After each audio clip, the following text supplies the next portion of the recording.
Today on Pro Church Daily, we're talking about what to expect when launching a church Facebook group. Well, hey there, and welcome to Pro Church Daily, the show where in 10 minutes or less, you'll get your daily dose of tips and tactics to help your church share the message of Jesus, even whilst we navigate the biggest communication shift we've seen in the last 500 years. I'm joined, as always, to my right, your left, it's Alex, Meek Mills Thrills, and today we're talking about what to expect when launching a church Facebook group. Alex, this is where I'd normally take the show, but this one is all about you there, bud, so take it away. Well, Brady, a few months ago, Facebook made some changes that disrupted the church world. They made changes to their algorithm, which they're always doing, but this one was pretty major, and to the point where it warranted a statement from Mark Zuckerberg and some other higher-ups at Facebook. And I just want to read part of that statement. This is a statement from Adam Mosseri. He's the head of the news feed. The head of the news feed. That's quite the title. That's a job description, I guess.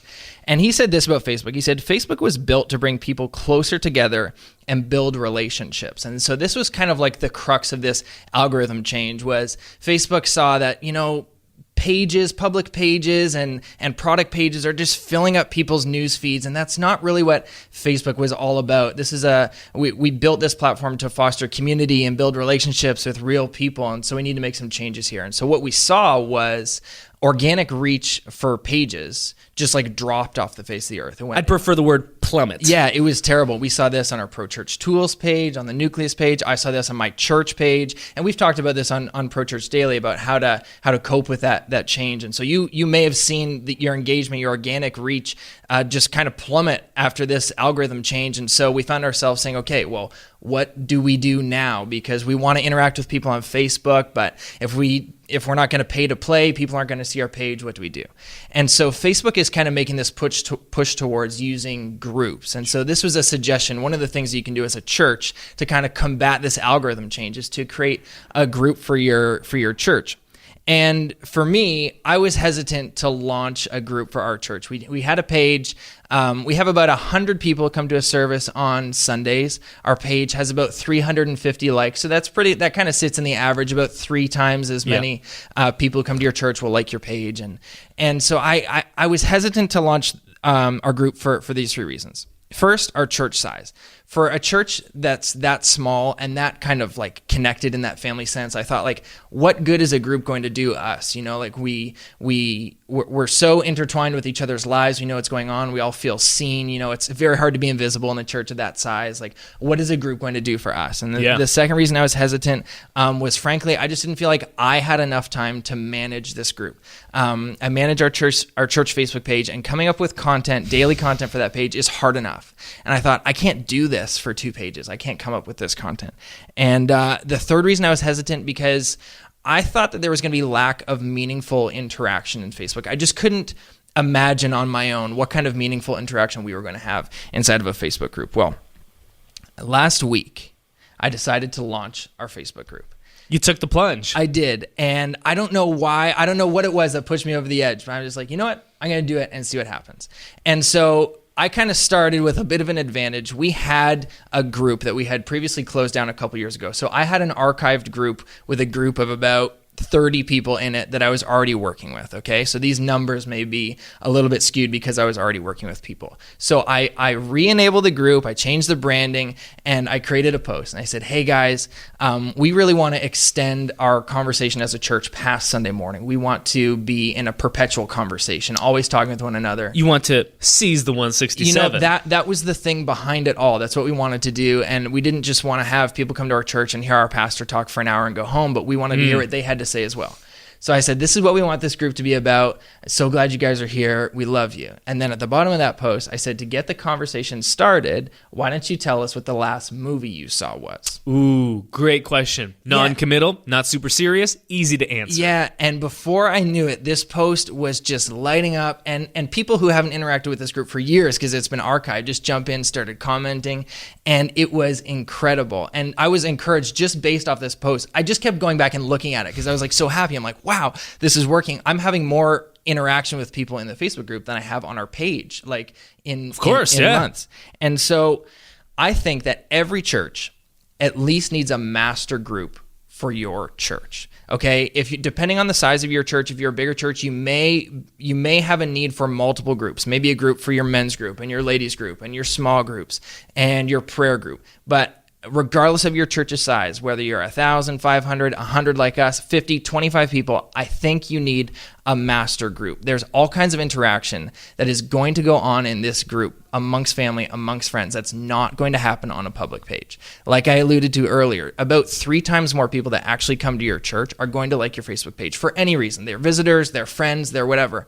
Meaningful interaction can happen on a public Facebook page, but it's not really the place for it. And Facebook is leading the way and saying, we recognize this, and this is why we're making these changes. So you need a master group. Now, like I said, you can have smaller groups, and because our church is not the size, maybe you can speak to this. I'm not sure if you're a part of any groups at your church, what you guys are doing. Your church is about 2,000 people on a Sunday, so I don't know how your church is managing Facebook groups. Do you have any idea what your church is doing for Facebook groups? I don't believe that we have any. I'm not a part of any. Okay. I wouldn't oversee the social media strategy at our church per se. I think we have some. I'm pretty sure. But you could foresee a church of your size having. Well, that's a the thing. need I'm for pretty sure multiple we groups. have multiples based on small groups. Yeah. And so I think that's how we've done it in the past. Yeah, and so I can't speak to that personally because of my church context, but I'm sure if you're listening to this and you are a church of a certain size, you're thinking to yourself right now, like, oh yeah, we could use a group for this small segment of people and this small segment of people.